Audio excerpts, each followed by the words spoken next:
La epístola está tomada de la carta del apóstol San Pablo a los romanos. Hermanos, nada debemos a la carne, para que vivamos según la carne. Si vivís según la carne, moriréis. Mas si con el Espíritu hacéis morir las obras de la carne, viviréis. Todos cuantos se dejan guiar por el Espíritu de Dios, son hijos de Dios. ¿No habéis recibido el espíritu de servidumbre para obrar todavía con temor? Habéis recibido el espíritu de adopción de hijos, en virtud del cual clamamos, Abba, Padre. El mismo espíritu testifica, a una con nuestro espíritu, que somos hijos de Dios, hijos, luego herederos, herederos de Dios y coherederos de Cristo.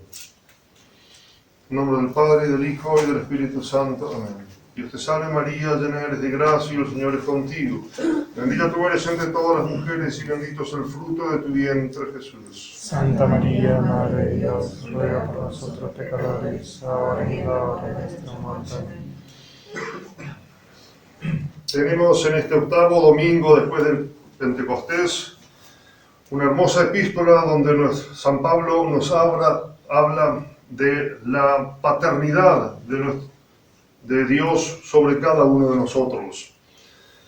Dios nos creó, ustedes saben, y luego nos elevó al orden sobrenatural. Cuando los apóstoles le pidieron a nuestro Señor Jesucristo que les enseñara a rezar, al dirigirse al Padre, a Dios le dijo, Padre nuestro.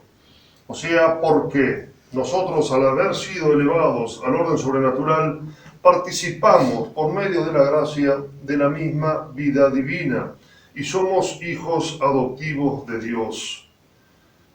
A ninguna de las religiones inventadas por los hombres se le hubiera ocurrido tener esa confianza con el Dios que se inventaban. Solamente una verdadera religión como la nuestra, la única, y enseñada directamente por nuestro Señor Jesucristo, nos da la confianza filial de poder decir a Dios nuestro Señor, Abba, Padre, como dice San Pablo en su epístola a los romanos. Dios nuestro Señor es para nosotros nuestro Padre, y por eso nosotros a su vez tenemos que tener una relación con Él que tiene que ser basada en la caridad, en el amor. Y ese amor incluso nos debe llevar al temor, que se llama al temor filial a Dios, el santo temor de Dios. ¿Vieron? Cuando se habla del temor de Dios, no se habla de un temor servil, de ese temor del esclavo que tiene miedo de hacer las cosas mal por temor al castigo que pueda venir de su amo. Nosotros, Dios nos enseña a través de las Sagradas Escrituras el temor filial, que es un temor basado en el amor. O sea, es el temor del hijo que tanto quiere a su padre, que teme en sus actos, como sabe que existe la posibilidad de ofenderle, teme equivocarse y hacer las cosas mal. Nosotros, como hijos de Dios, nos enseña nuestra santa doctrina, que además de ser hijos de Dios, Dios habita en nosotros como un templo.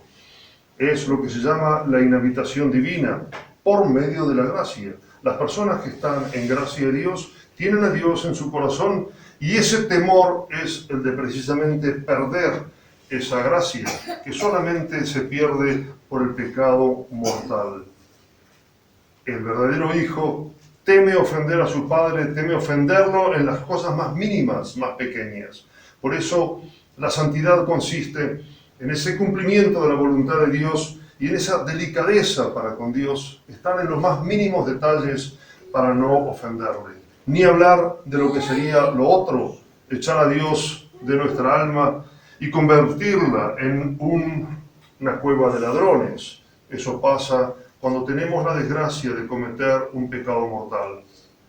Alguna vez quisiera yo hacer un sermón sobre el pecado mortal y sus consecuencias, porque muchas veces los hombres no tenemos en consideración, aunque sí el pecado se realiza, no tenemos en consideración las consecuencias terribles del pecado mortal. Y una de las más graves es precisamente esta: echar voluntariamente a Dios de nuestras almas para darle lugar y cabida solamente al demonio. La gente normalmente, especialmente los cristianos, no cometen un pecado mortal por malicia, digamos, por pura malicia, por odio a Dios, por decir yo no quiero. Normalmente los pecados de los cristianos, de los que de alguna manera buscan a Dios, son pecados de debilidad, son pecados de fragilidad, son pecados que a uno lo llevan por las circunstancias del momento, la tentación muy fuerte. Uno en realidad no quiere pecar, pero peca. Cuidado, eso no significa que no sea voluntario y por lo tanto que tenga todas las consecuencias. Yo no quisiera pecar, pero peco voluntariamente.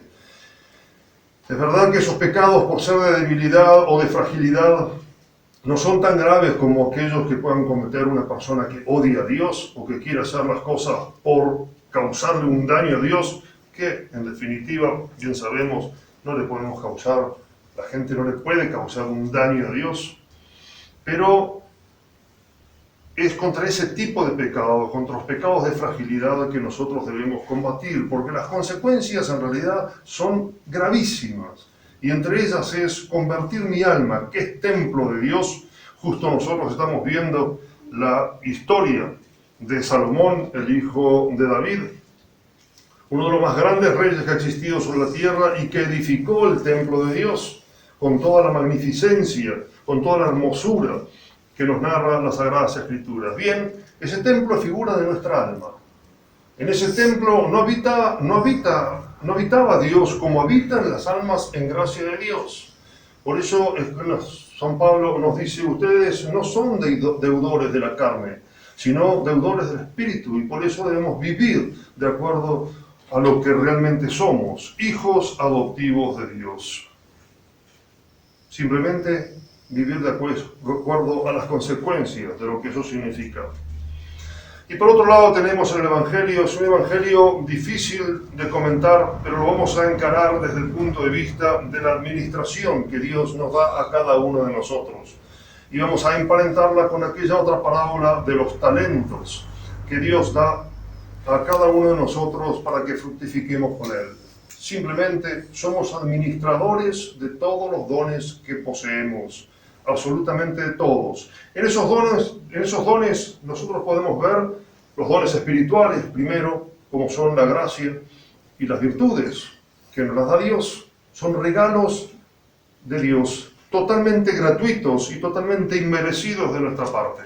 Bien, y también tenemos la inteligencia y la voluntad, que unos la tienen en mayor grado, otras en menor grado. Lo importante es administrar esos bienes espirituales que Dios nos ha dado para sacarle frutos en rendimiento de lo que es la gloria de Dios. Algún día Dios nos va a llamar a juicio. Algún día nuestra alma se va a presentar delante de Dios para ver qué es lo que hicimos de los dones que Él nos dio. Especialmente de estos, como les digo, los dones espirituales. La gracia, que no la merecemos de ninguna manera nosotros. El poseer la gracia, el poseer a Dios, el participar de la misma vida de Dios, y eso tiene que dar frutos, no solamente en nuestra alma, en el crecimiento espiritual, sino incluso a nuestro prójimo, especialmente aquellos con los cuales incluso la misma situación de nuestra vida nos da obligación. Por ejemplo, yo como sacerdote tengo que dar ejemplo a los fieles que vienen a esta capilla. Muchos de ustedes, como padres de familia, tienen esa obligación de dar ejemplo a sus hijos, hacer fructificar la gracia y las virtudes, porque acuérdense que siempre nosotros debemos colaborar voluntariamente con nuestra libertad a la acción de Dios. Dios que te creó sin ti, acuérdense aquella frase de Santiago, de San Agustín. Dios que te creó sin ti no puede santificarte sin ti. Quiere decir que nosotros debemos colaborar sí o sí a nuestra propia santificación. También están los bienes materiales, como son las riquezas que podamos tener, los bienes corporales, las aptitudes físicas. Todo eso nosotros lo debemos usar para la gloria de Dios. Pero ya que toqué el tema de la responsabilidad, de los padres para con respecto a sus hijos.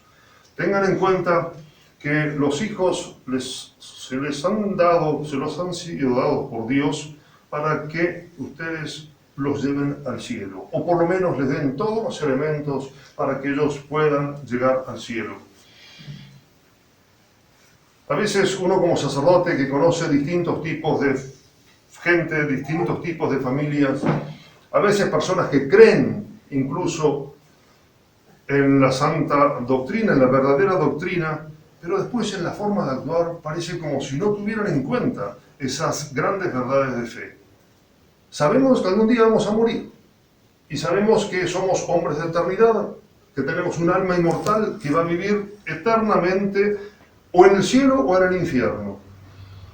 ¿Cómo es posible a veces que uno ve padres de familia que se dedican pura y exclusivamente a darle absolutamente todo a sus hijos, menos lo esencial, que es el conocimiento de Dios y el conocimiento de la sana doctrina? Les digo personalmente como sacerdote, ya en mis casi 30 años de contacto con los fieles, se ve mucho, muy seguido eso. Padres que quieren la mejor educación para sus hijos, los mejores colegios bilingües, les proponen carreras que sean alguien en la vida. Perfecto, no está mal. No digo que esté mal. Está muy bien, pero yo veo que a veces se descuida lo principal, que es que el día de mañana esos hijos vayan a participar del cielo que uno quiere conseguir. Porque si realmente somos personas de fe y creemos que vamos a ir al cielo o al infierno, lo que yo quiero como padre de familia, lo que ustedes deben de querer como padres de familia, es estar toda la eternidad junto con ellos. Y entonces hay que enseñarles que está bien la educación, los colegios, las amistades, el nivel social, perfecto. Pero todo eso es totalmente secundario si no existe lo otro, lo fundamental, que es el saber amar a Dios y actuar en consecuencia de ese amor a Dios. Porque si no se va a perder. Y si se va a perder para siempre. El infierno existe, el cielo existe, la eternidad existe. Y les digo sinceramente, se ve muy seguido eso, de no poner como fundamento lo principal. Después todo lo demás, lo secundario, bárbaro, muy bien. Todos somos administradores de Dios, de los dones que Dios nos ha dado. Cada uno sabrá cuántos talentos ha recibido, cuánto le ha dado Dios a administrar. Pero ya que salió el tema, los hijos es uno de los mayores dones que Dios les ha dado. Un padre de familia, una madre de familia, cuando le toque presentarse delante de Dios, el mayor argumento, el mayor boleto de pasaje para pasar directamente al cielo, es decir, han quedado en la tierra tantos hijos míos que te conocen, te aman, te sirven y están pendientes de la sana doctrina, del amor de Dios, de la vida sobrenatural que Dios nos ha dado. Ténganlo en cuenta, porque algún día eso va a ocurrir. El último día de nuestra vida va a ser el de rendir cuentas delante de Dios. Y es muy importante que vayan con las manos realmente repletas de buenas obras y de buenos ejemplos y de haber administrado, como dice el Evangelio, las cosas que Dios nos dio en beneficio propio y de mi prójimo. Y dice el Evangelio que nuestro Señor Jesucristo, el padre de familia, alabó a este administrador infiel. ¿Por qué? Porque usó de las riquezas de iniquidad, como se dice, para granjearse amigos. Granjeaos amigos con las riquezas de iniquidad. ¿Qué significa esa frase? Las riquezas, que en sí mismos no son ni buenas ni malas, pero que Dios muchas veces a algunos le ha dado la posibilidad de administrarlas con la limosna, con las buenas obras. Uno se está creando amigos en el cielo que después van a apoyar en ese momento difícil del juicio particular. Acuérdense de nuevo, y lo vuelvo a repetir, una limosna es una muy buena obra. Es como quien dice depositar en el banco del cielo y eso va a rendir frutos toda la eternidad. Actúen entonces en consecuencia. Pidamos a María Santísima, entonces, el que nos haga entender y no solamente entender, sino después actuar en consecuencia con estas hermosísimas verdades que tan pocos hoy, desgraciadamente, en el mundo tienen la posibilidad de conocer, y que nosotros, por haber recibido esa posibilidad de entenderlas y conocerlas, tenemos mayor responsabilidad delante de Dios. Que así sea. Ave María Purísima. Sin pecado concebida. En nombre del Padre, del Hijo y del Espíritu.